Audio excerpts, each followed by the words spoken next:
आज आज जो विषय आम्ही घेऊन आलो होतो बिवळकर कुटुंबाचा, त्या बाबतीमध्ये रोल का घेऊ, आज आम्ही 2-3 विषय घेऊन आलो होतो. एक बिवळकर कुटुंबाचा विषय होता, भूमिपुत्रांच्या 12.5% विषय होता, त्यानंतर घराच्या किमती करण्याच्या संदर्भातला विषय होता.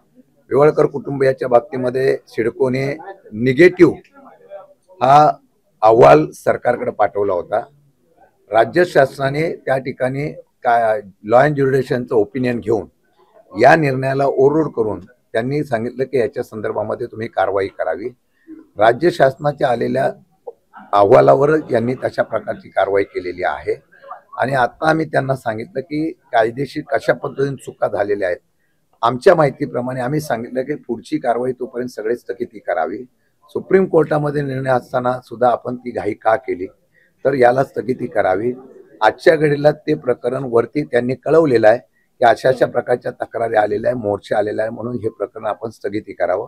आता राज्य सरकार काय निर्णय घेत आहे हे आम्ही ठरवणार आहे. आम्ही त्यांना कागदपत्र सगळी मागितलेली आहेत. जो पत्रव्यवहार, जे आदेश, जे निर्णय झालेले आहेत त्यांची सगळी कागदपत्र आम्ही मागितलेली आहे. ती कागदपत्र घेतल्यानंतर मी आणि रोहित पवार जे असते आम्ही सगळेजण असू यावर निश्चितपणाने आवाज उठवणार. मी सांगतो मला, सिडकोने या बाबतीमध्ये राज्य सरकारला तुमची भावना कळवतो अशा प्रकारचं सांगितलेलं आहे. त्यांच्याकडून या असलेल्या निर्णयाच्या संदर्भामध्ये आम्ही जी भूमिका मांडतो तशीच भूमिका सहसा त्यांची होती. पण सरकारने वरून जे राज्य सरकारच्या वतीने त्या खात्याकडून ज्या पद्धतीने हा आदेश आलेला आहे त्यामुळे ते सुप्रीमो असल्यामुळे त्यांना त्या आदेशाची अंमलबजावणी करायला लागलेली आहे. त्यांनी सांगितलेलं की आपली भावना आम्ही सरकारकडे कळवतो, राज्य शासनाकडे करून हे जे काम आहे ते स्थगित करण्याच्या संदर्भात आम्ही सूचना करू, अशा प्रकारचं त्यांनी या ठिकाणी ग्वाही दिली. एक त्यानंतर दुसरं, घराच्या किमतीच्या बाबतीमध्ये जो मोर्चा मागच्या वेळेला काढला होता, जे एमडी नव्हते, आज त्यांना भेटल्यानंतर आम्ही त्यांना सांगितलं, ते बोलले की तो निर्णय माझ्या सराव बैठक घेतो. ती बैठक झाल्यानंतर आपण या संदर्भात निर्णय घेऊ. आणि 12% बाबतीमध्ये जे काही 13% भूमिपुत्रांना न्याय मिळालेला नाही, या बाबतीमध्ये त्वरित आम्ही जिथे जिथे जागा उपलब्ध आहे तिथे 13% शिल्लक राहिलेल्या भूमिपुत्रांना जागा उपलब्ध करण्यासाठी ताबडतोब निर्णय घ्या, असे 3 निर्णय झाले. हे मान्य केलं का की हा अहवाल जो आहे सिडकोनं हा निगेटिव्ह अहवाल दिला होता, हे मान्य केलं का? हे स्पष्टपणे त्यांना स्पष्टता दिली का? सिडकोच्या पूर्वीच्या अहवालामध्ये स्पष्ट शब्दात निगेटिव्ह होतं. शासनाच्या वतीने त्या खात्याने लॉ अँड ज्युरिडिक्शनचं ओपिनियन घेतल्यानंतर जे बिवळकर कुटुंब 12.5% लाभार्थीमध्ये बसवलेलं आहे, त्यांनी पूर्वी लाभ घेतलेला आहे, पैसे घेतलेले आहेत, त्यामुळे ते लाभार्थी होतात अशा प्रकारचं ओपिनियन दिलं. राज्य सरकारच्या वतीने आलेल्या आदेशामुळे सिडकोला त्याची अंमलबजावणी करावी लागलेली आहे. आज त्यांनी सांगितलं की तुमच्या आलेल्या मोर्चामुळे आम्ही शासनाला सत्य परिस्थिती आणि सद्य परिस्थिती सर्व कळवलेली आहे. त्याच्यावर राज्य सरकारकडे आता त्याप्रमाणे आम्ही निर्णय पाठवलेला आहे. संजय शिरसाट यांच्या राजीनाम्यासाठी राष्ट्रवादी काँग्रेसकडून भविष्यामध्ये आंदोलन होणार आहे का? आत्ताची सुरुवात झालेली आहे.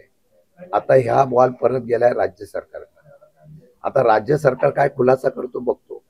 नाहीतर एका बाजूला राजीनामा आहेच, सरकारचा भ्रष्टाचार आहेच, पण दुसऱ्या बाजूला कायदेशीर लढाई सुद्धा आम्ही करू. अल्टिमेटम वगैरे काय दिलं आहे का? पुन्हा कधी आपण मोर्चा काढणार आहे? त्यांना दिली आहे का या संदर्भात? त्यांना काय सांगितलं बिवलकर कुटुंबाला? आधीच एमडी असं म्हणाले की बिवलकर कुटुंबाला जमीन दिलेलीच नाही.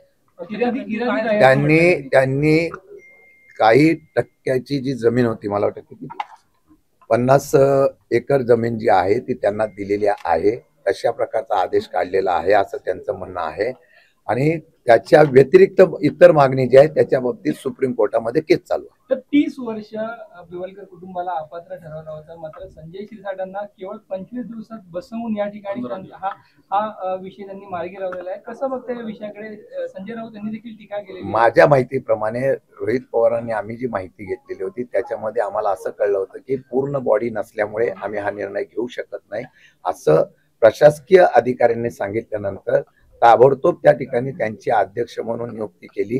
15 दिवसामध्ये पहिली फाईल कुठली झाली असेल तर ही झाली आहे. 50,000 कोटीच्या घोटाळ्यामध्ये 20,000 कोटींची तडजोड झाली. 20,000 कोटी खिशात घेतल्याचा आरोप देखील संजय राऊत यांनी केलेला आणि त्यातले 10,000 कोटी रुपये दिल्लीला अमित शहापर्यंत पोहोचवल्याचा आरोप केला. अजून किती कोटीचा भ्रष्टाचार झालाय, किती कोटीचा फ्रॉड झालाय याच्याची सुरुवात आता आम्ही रोहित पवारांनी सुरुवात केलेली आहे. आता पुढे काय काय निघतं त्याच्यावर मग आम्ही बोलू. Okay, thank you. सर एक शेवटचा प्रश्न आहे. सिडकोच्या भूखंड वाटप योजनेअंतर्गत अद्यापही हजारो प्रकल्पग्रस्त वंचित आहेत. सिडको म्हणते आमच्याकडे जमीन नाही आणि दुसरीकडे एकट्या बिवलकर कुटुंबाला 50,000 कोटी जमीन दिली जाते. कसं पाहताय प्रकरण? आम्ही तोच मुद्दा घेतलेला आहे. आमची लढाई स्थानिक भूमिपुत्रांच्या विषय संदर्भातून होतोय. आजचा मोर्चा तसाच होता. आजच्या बैठकीमध्ये अजून एक समाधानकारक झालेला आहे की 12.5% मध्ये जी तळोजाला असेल किंवा इतर ठिकाणी शिल्लक राहिलेल्या जमिनी आहेत ज्याचे लिलावच अजून काढलेले ऑप्शन काढलेलं नाही, या सर्व प्रक्रिया करण्याच्या संदर्भामध्ये MD पॉझिटिव्ह झाले. त्यांनी सांगितलं की स्थानिक भूमिपुत्रांचा निर्णय लवकरात लवकर आम्ही निर्णय मार्गी लावू.